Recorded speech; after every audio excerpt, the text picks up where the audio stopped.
last video was well received, and it was awesome. Thanks for the comments. It was on numerology, which just happens to be one of the things that I love a lot, right? Astrology. We're going to talk about astrology today. Astrology is a little more abstract, whereas numerology is a little more logical. So the abstract stuff we have to kind of take our time with and explain things a little bit better, because we're talking in it's not quite symbology. Symbology I'm going to do next, but the zodiac is still kind of abstract. So welcome to Bigger Tool Metaphysics. My name is Ray Eason. I set this page up to explain some things that are less spiritual, less religious in nature, and more scientific, more as scientific as working with the meta universe can be, right?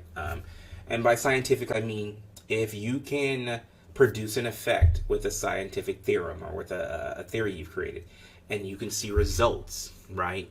Usually more than not, then that is a science, right? And that's what I strive to do. I strive to find techniques and core archetypes and constructs that can be shared in order to allow the manifestation or the materialization of that knowledge or whatever it is you're working with, right? Because you can manifest thought. I mean, you can use these tools to manifest ideas and thoughts. You can use them to sort of enhance how you're feeling and also around you, but that requires a little bit more different of an approach and a skill set, right? All right, so let's get into astrology, or the zodiac. And the two, I guess, zodiac, it's essentially the same, I think. I don't know if there's a base definition between astrology and zodiac instead of A and Z. Astrology, I don't know. I'll have to look it up.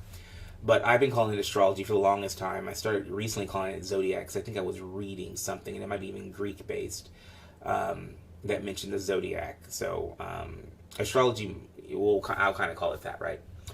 So what is astrology? Astrology is essentially, it is a way, because I get people that just don't understand this, right? I used to get into this argument with people all the time that no particular archetype or zodiac can know, and I'm just like, bull. I mean, for me, I can see it. Maybe for you, you can't. So that's kind of where I started mentally sort of analyzing and keeping track of things, right? So astrology. What is astrology? Astrology is essentially, this is my own definition of it. It is a set of archetypes that embody particular characteristic traits, right? And I know, as vague as that is as defined as I'm willing to get, and then we'll go granular from there, right? So they're archetypal symbols or systems, right? Which embody certain characteristics, and those characteristics are reminiscent of either whether it be an animal, whether it be a person, or something like that, right? Because these archetypes can fit inside of other things, not just in people. They can fit in aspects of life and nature, you know what I mean? So it's just not people oriented, they're characteristic based. So the first this is kind of questionable, the first in the zodiac, right? What's the first in the zodiac or in the astrology, right? Most people would probably say Aquarius, right? And you would kind of be right, right? But on the esoteric side, it's actually Pisces. So we'll start right there with Aquarius and Pisces, right? I don't know which one should actually start with, other than Aquarius begins with an A, so we can start there. But I kind of see myself, I didn't really have this planned out. It was just more so I was going to talk about it because it's the best way to do it, right? So let's start with Aquarius, since we're already there, right? Aquarius is the water bearer, right? It's the bearer of the weight of the world. Water represents emotions, feelings, intuition, all those things that come along with I would say the more feminine aspect of life, but they're inherent factors or traits in the masculine part of life, just not as strong, because women tend to be more emotional, intuitive, sensitive, tender, and that particular feeling or those characteristics bring about a different reality to them. They look at life differently because of that, right? And therefore they They work with reality differently. They communicate with people differently. And when you do these things, you produce another reality, and you start to pull people around you that feel this sort of the same way, right? Whereas with men and the male species, more logical based, right? More thinking, thought, more using the mind, less of the emotion, other than when to snare an emotional one, right? So it's mostly Aquarius actually is it shows a male figure if you look at the Greek aspect of it. But the Greeks loved their gods and they loved their men who loved to like have war and all this crap, which is why I kind of don't subscribe to the Greco-Roman way of things too much, because they were just barbs. They were just barbarous people, in my opinion. They acquired a lot of their information from various other sources, but they barbarized everything that they did. And granted, there were the philosophers, and there were the, I believe they were the Athenians. They were the more thought-oriented people in that society, right? So yeah, well, I'll give them that. But some of their systems very, very masculine-oriented, very barbarous, right? So Aquarius is actually, it's the jug, or it's the water container, right? That which contains the weight of the world. And that's essentially what Aquariuses do. If you're an Aquarius, you probably have this very dark nature or aspect to yourself because you feel the need to help other people, and you get conflicted when you can't help, and you may have developed a darker nature, a more cynical, snide nature to offset life not being as perfect as it should be. So you love to help, but you also have a dark, I don't want to say sinister, but there is a darker side to the water bear. They have a gothic sort of mentality about them. Maybe not outwardly, but internally they probably do ponder and think about dark things, right? So that's an Aquarius. I'm not going to go over the dates because the dates are really hairy, especially the first 3 months of the year, because it's those are the months with the less amount of daylight. And so those dates, those astrological signs usually come to an end about the 19th, the 18th, the 19th, and the 20th of the first 3 months of the year. So this is why, yes, this is exactly why, say for instance, someone asks you, so when's Leo, right? I'm a Leo, right? Leo starts July 23rd to August 22nd, right? So you think 23rd, 22nd, 23rd, right? Someone asks you, when's Aquarius? You try to use the same analogy or the same device to discern. Not going to happen, because Aquarius actually, I believe, it begins on the 20th of January, because Capricorn comes to an end on the 19th, or it's the 21st. I think it's the 20th, and then it ends on February 21st. So it's January 20th to February 21st, right? And then Pisces starts on the 20th. I may be a day off on the Aquarius. So then Pisces starts on the 20th or the 21st, and then it comes to an end, I believe, March 21st or 22nd, which is why I don't like getting into these, because those first 3 months of the year totally screw me off, right? But all you have to know is those three are different because there's less light, less daylight hours, right? Which is why our clocks go forward and back, right? Those 3 months are less daylight hours, so they actually come to an end, astrologically speaking, in the months around the 19th, 20th, and 21st, whereas the rest of them are the 22nd and end on the 23rd consecutively throughout the year, right? So that brings us to Pisces, right? And Pisces is, like I said, Pisces, some systems say this is the beginning of the astrological or the zodiac's wheel, right? Because it's the two fish, it's the yin and the yang, it's the afterlife and this life. It is the both, right? Continuously swimming or being together. But if you look at the symbol for the Pisces, it's usually two fish going in two totally different directions, right? Kind of like the yin yang. So this is reminiscent of Pisces usually go one way when life is going in the other way, or they're doing maybe the opposite of something that they have done, but there's just this ebb and flow between them going back and forth as if swimming in the waters, right? Because I believe they're gaining experience, but what they're doing is emotionally, they are in the waters and they're just sort of going with their feelings, right? And that is why many believe that Pisces is representative of the spiritual side of life. It represents the feelings. Your feelings are your everything. They are your heart. They are your vibration. They are the thing that lasts even after you're gone, that people remember your feelings, right? And that's really, if we do any type of metaphysical work, we use our feelings in order to be guiding factors in what we do, right? And then we use our mind to sort of hold information, but it's the feelings in the heart that dictate a lot of this.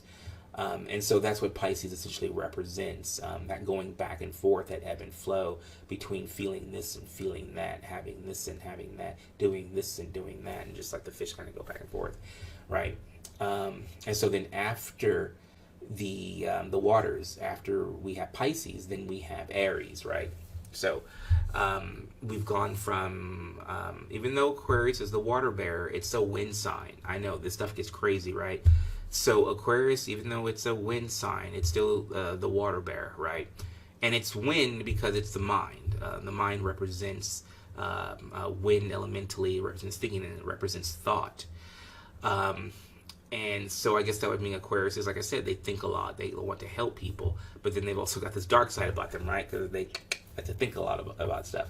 And you've got the water where you have Pisces and you have the emotional side of life. And then after you have your water, you've got the fire. You have Aries, right?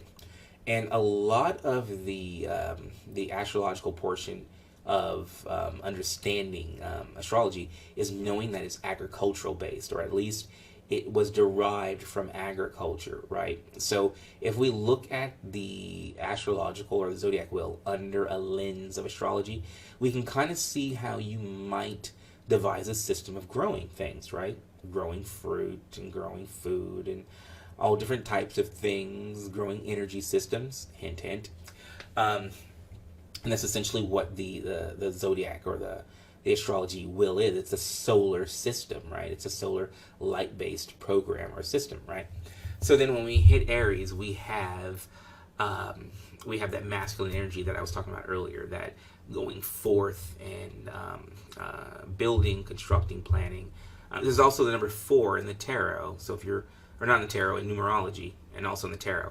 So if you're referencing any of my other videos, look for the number 4 for Aries, right?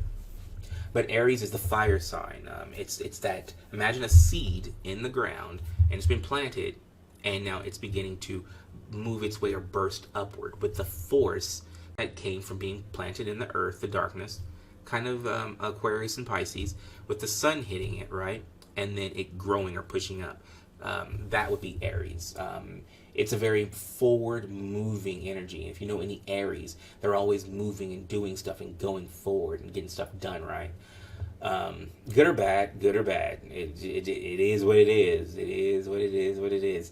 And then we have, after Aries, we have Taurus, right? And Taurus is the bull. It's an earth sign. Tauruses are very bullheaded. They're very practical. At least they try to be practical and down to earth, right? Because the Taurus is representative of the tree, and the tree has to sink its roots into its life and in its foundation in order to feel cemented, to feel that earth is underneath their feet, right? So what they are, typically what they feel that they're logical in, may be a logic for them, but not necessarily a logic for everybody else. So Tauruses kind of have to learn to, Tauruses kind of have to learn to balance and also appreciate things, right? Because there's planets that rule this, and I'm not going to get into the planets right now either. So Tauruses are the bull. They are also the tree. It's an earth sign. It's a time frame where I used to have a lot of pain during Tauruses, the Taurus time frame, simply because money would get real strict or not flow in during Taurus. It was a learning period. Because I'm a fire sign, earth signs a little bit more difficult to grasp or understand when you're a gaseous element, right? So that's what Tauruses are. And then after Taurus, you have Gemini, you have the wind. Geminis are the twins of the zodiac. They're like two children that just want to play, want to have fun. They're not really mature. They're actually quite immature. Not Geminis per se, but their characteristic can be. This particular sign loves mischief. It loves to have fun. It loves to stay young. And if you remember being a kid, all you wanted to do was have fun, right? So even though we say mischievous as an adult, to a child, this is just how life should be. We're here, so why not enjoy it to its fullest, right? And that's what Gemini represents. It's a dualistic sign, very mental, highly active mentally. Geminis think quite a bit. They're wispy mentally. They'll have one idea one moment and then another idea another moment. And it's almost as if they got a little bit of bipolarism. Not that they don't and not that they do, but it's that highly active mentally adeptness that a Gemini has. And then after Gemini, after the wind, you go into the waters again. And then we have Cancer. And Cancer is the crab. It's also the 69 or the 6 and the 9 in astrology. It's kind of like Pisces, but not quite. It's a water sign, but it has a protective nature. Pisces do as well, but they go with their heart. They go with the flow. A Cancer, like a crab, has a soft underbelly and a hard shell on the outside to protect itself. And this is indicative of how Cancers are. And they're very loving to the world, right? They're usually the great mothers or the great fathers or the emotional ones in the family. They just want to make sure everybody's taken care of and everything, right? But they also have a hard exoskeleton. So at times they will get taken advantage of, or they'll just get burned out on doing and then have to withdraw into their shell, and they might get a little bit crabby because their energy is low and they are burnt and they just need to recharge to become happy again, right? So Cancers are uber emotional. I found that Cancers are usually some really cool people. They love to talk about things they've been through and just soft emotional stuff, which is like just so nummy and rich for people like me that love like genuine true emotion. And that brings us to right after Cancer, then we have Leo, right? We have the fire sign again. We've got the fiery lion. Leos are indicative of the sun, right? Simply because we shine on all things that we do, or things that we love to do. We're not overly competitive, but we can be, and it's because the things that we love to do, we pour our whole heart, soul, and energy into, and we're a little bit of a workaholic. So most of the things that we do have so much energy behind them that nobody really sees because we work behind the scenes, that when we do go to present it, it's just like this, ta-da! It's just like this shining, freaking bright. People are just like, whoa, I can't see everything you're talking. What? I'm blind. And that's kind of how it is with a lot of things that Leos do. They just kind of overdo it sometime. And kind of like the sun, you stay outside too much, you get burned really bad. Really, really bad. So that's kind of how Leos are. They're very protective, love their family, love their friends, will die and kill for them. They're very family-oriented, very security-oriented, want to make sure they're taken care of, their loved ones are taken care of. You can always tell a Leo by their hair. They're usually always doing something with their hair, talking about their har. They got a new hairstyle, a new wig. It's dyed, something, you know what I mean? Something with their hair, right? Essentially they're just very, very, their personalities are very just like larger than life sometimes. And then after Leo, we have Virgo. And Virgo has been known as the Virgin, right? And the Virgin is the one who... I used to always say Virgos were very narrow-minded, right? And I didn't mean that in a negative aspect. Well, I don't mean it in a negative aspect. I did back then mean it in a negative aspect, but now I don't. It just more so means like a virgin, right? A person who has never experienced sex before will look at life very narrow-mindedly, right? Everything that they've done or choose kind of caters to that idea of their experience in that area, right? So they're very narrow-minded or fixed in their perspective about things. And that's what the Virgin represents. That's what Virgo represents. It's a person who has a very particular way of how things should be, very stringent, very clinical. And it can be quite excessive and oppressive when it's in a person who doesn't know how to like let go. But it can also be very educational if you can learn from a Virgo who cares, because they'll instill within you morals or base understandings of life, but just make sure it doesn't go too far, because Virgos are the sign of servitude. They love to do, kind of like a nun. They take a vow and then they do. But you want to make sure that from a Virgo, you're not taking any type of a manually hard labor advice from them, because they will straight up put you in the fields to work and say that is just how you make money. Not just ever happened to me, but it happens. All right. And after Virgo, we have Libra. We have wind, right? We've got the scales of balance, of justice. Libra is a very fair-minded energy or astrological sign. These people love partnerships. They're best friends, or their spouse is their all. They have to be partnered up with someone in order to feel that balance, right? And they are what would be if you had Venus and Mars, the pair together, right? So they're very idealistic about how things should be. They love to live on cloud nine. They love to think about how things can be, how things should be. Highly prone to infatuation on a mental level. They're really cool people. I've known some cool Libras. My best friend's a Libra. Really cool, temperamental at times, but that's the Martian energy right there. Libra is actually ruled by Venus, but then you've also got the opposite there. So Libras are very cool. They like to think, they like to talk. They kind of like a Cancer. They like to banter about things that are emotional, and they like to think. After Venus, or after Libra, we then have, what do we have after Libra? Oh, I think it's, oh yeah, Scorpio. So almost forgot that, Scorpio. Scorpio is a water sign, right? And like the scorpion, Scorpios are very defensive emotionally, very loving people when you're probably not on their bad side, or when they're not crabby or just in a real bad mood, because they're very attacking oriented. But it's because they're very deeply emotional, on a deep level, down in their bowels, emotional, and responsive because of it. They're psychic, they're clairvoyant, because they have these deep feelings from the water sign that they are.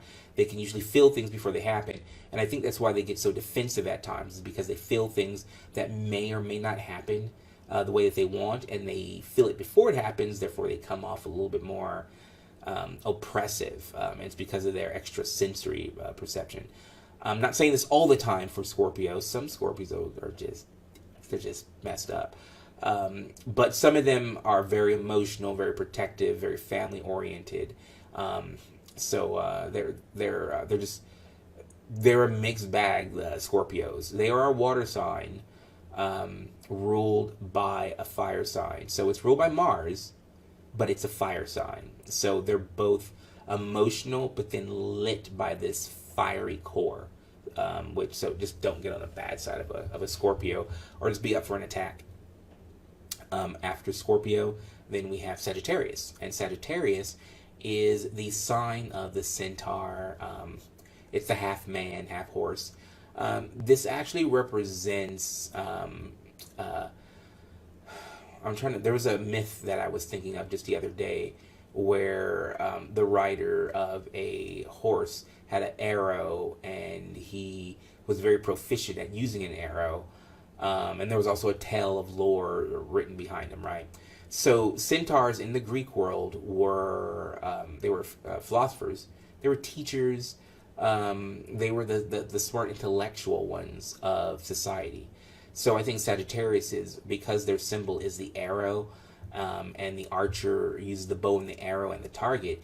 It means that they mentally, even though they're a fire sign, they're very passionate, but their ability to be passionate and hit a mark, hit a target, to have a target and to be able to hit it is very, it's something conducive with their mental prowess or their mental ability.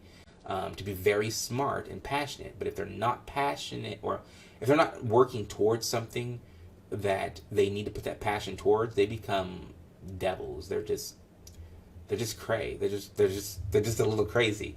But once again, for all the astral signs, you have to put your energy towards something positive. If not, it ends up going the other way and it becomes a negative thing.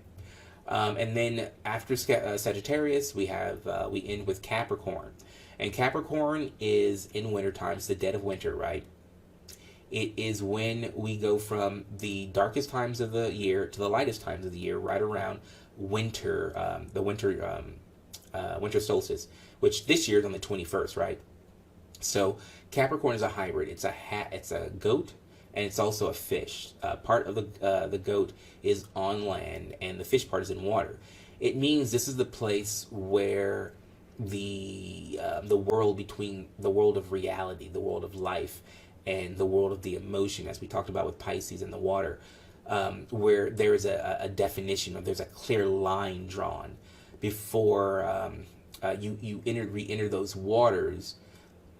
You are on land, and that's why the Capricorn, or the goat part, is on land. His hooves are on land, and his tail, or the back part of him, is in the water before he reintegrates into what would be the water, and that's where we have Aquarius and where we have Pisces. And so it kind of goes back into the whole water lore, story, myth, and archetype and characteristic around that. So I hope that was informative. There's other aspects of the astrology and zodiac. I mean, there's planets that you can place with each one, and I'll probably do that in another video. But there's planets, and there's numbers, there's the tarot that's linked to it. So all this stuff gets pretty interesting. Some of it more spiritual in nature, or religious, and like I said, this is bigger to metaphysics. So it's mostly about the science behind metaphysics, and how we do this and make this happen, or how we see this and then we're able to break it down to understand what it is, and if possible reorganize it and put it back out into life as something as our own, right? So I hope this was enjoyable. I hope you got some value out of it. If you like this video, if you love it, go ahead and click like. If you loved it, click the little heart. If you have any questions about anything, go ahead and write in the box, say, hey, I had a question about this, Ray. Or hit me up in Messenger. And if you like this video and you think other people might too, go ahead and share it off to them, and share it to your personal profile page, or share it wherever, all right? But I will talk to you guys later. I hope you enjoyed it. I'll do another one after this. I'm thinking of doing maybe a planetary one, right? Maybe planets, or I could do symbology, or I could do tarot. Go ahead and click below, and then comment, and then, hey, you never know, maybe your idea will be the one that pops up on here. So thanks a lot, you guys. Love you. Thanks for watching and supporting. Have a great one.